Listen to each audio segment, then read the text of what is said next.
Bueno, pues ahora estamos aquí nuevamente ahora con el tema del pánico escénico, el miedo y los nervios.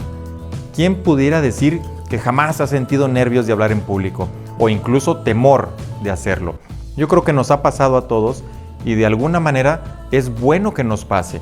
A veces tenemos muy satanizado el concepto, pero el miedo y los nervios no son tan malos como muchas veces crees. Sucede, por supuesto, que el nervio se convierte en adrenalina. La adrenalina se convierte en energía y esa energía la necesitamos arriba del escenario para poder impactar. Entonces, el nervio no es malo, simple y sencillamente canalízalo y di a ti mismo que estoy emocionado, no nervioso. Porque realmente a veces lo que sentimos no es nervio, sino una emoción tan grande, sobre todo cuando te asomas por la cortinilla y ves un auditorio lleno, gente esperando a que tú salgas, por supuesto empieza el corazón a agitarse, pero más que nervios es emoción. El pánico escénico simplemente es cuando tú te paras en un escenario y automáticamente se te borra todo lo que habías programado. Eso es pánico escénico. Y aquí, mis queridos amigos, créame, ya no se vale que nos pase esto. Y si nos pasa, podemos salir adelante mediante muy pequeñas estrategias que son muy válidas. Les voy a decir los puntos. Por ejemplo, cuando tú te quedas en blanco, simple y sencillamente volteas hacia atrás y te das cuenta de que ahí está una presentación con el nombre de tu conferencia o incluso ya alguna frase. En ese momento en que tú volteas y lees, te das cuenta y recuerdas mucho de lo que tienes que decir. Punto número 2, por ejemplo, a veces tenemos también enfrente de nosotros, antes del público, hay pantallas en donde podemos poner ahí las diapositivas. Entonces, en un momento dado en que nos quedamos en blanco, simple y sencillamente, voltea a ver esas pantallas y ahí va a estar lo que podemos comenzar a ver. No digo a leer, porque no se trata de leer una conferencia. Se trata de sabernos unos puntos importantes que después podamos desarrollar también mediante la improvisación y mediante el expertise, porque una conferencia debe de practicarse 1 y 1000 veces. Se dice que por cada minuto de conferencia tú debes haber practicado alrededor de 1 hora. Nada más para que tengas una idea de cuánto tenemos que practicar. Cuando estás dando un curso, un taller, alguna cuestión similar o una junta de negocios también, en la computadora que tenemos enfrente, donde estamos proyectando las diapositivas, sabemos que ahí mismo se puede dividir esa pantalla en dos, en donde una parte va a ser la diapositiva y en la otra parte hay una especie de notas, donde puedes tener a manera de acordeón algunas palabras claves que te vayan a decir lo que tienes que continuar hablando. Entonces, de alguna manera, ya no se vale que el pánico escénico realmente te limite o te impida hablar. Hay personajes también que ponen cartelones en el escenario, de manera que ellos están caminando y están hablando y de alguna manera leen frases o palabras en donde pueden recordar qué más van a decir. Esta parte es muy valiosa porque no se te va a olvidar. Se te llega a olvidar, ahí está escrito. Simple y sencillamente, desarróllalo. Otra opción que también funciona muy bien es buscar anclajes dentro de la parte visual del auditorio donde tú estás o salón donde tú estás. Quiero decir con esto que hay una ventana, hay un aparato de aire, quizá hay unos focos acá, un candil, no lo sé.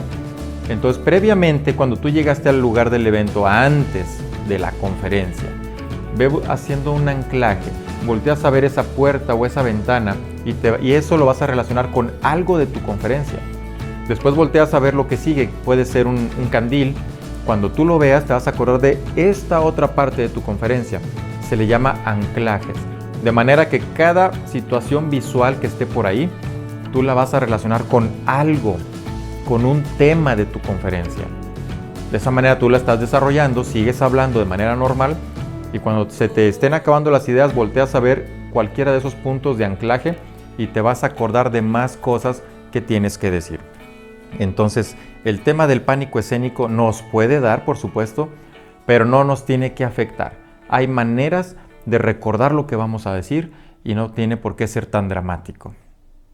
Ahora bien, en cuanto al miedo, por ejemplo, hay 2 tipos de miedo. El miedo bueno, que es el que te impulsa a crecer, y el miedo malo, que es el que te detiene. A mucha gente los detiene el miedo y después de algún tiempo se dan cuenta que para nada fue positivo. Yo te invito a ti que estás viendo, que todo el miedo que tú sientas lo conquistes y que sea miedo positivo, que te ayude a crecer, que te ayude a avanzar, que no te deje detenido y que si realmente tienes muchísimo temor, ese muchísimo temor lo conviertas en muchísima energía para demostrarte a ti mismo que sí puedes hacer las cosas.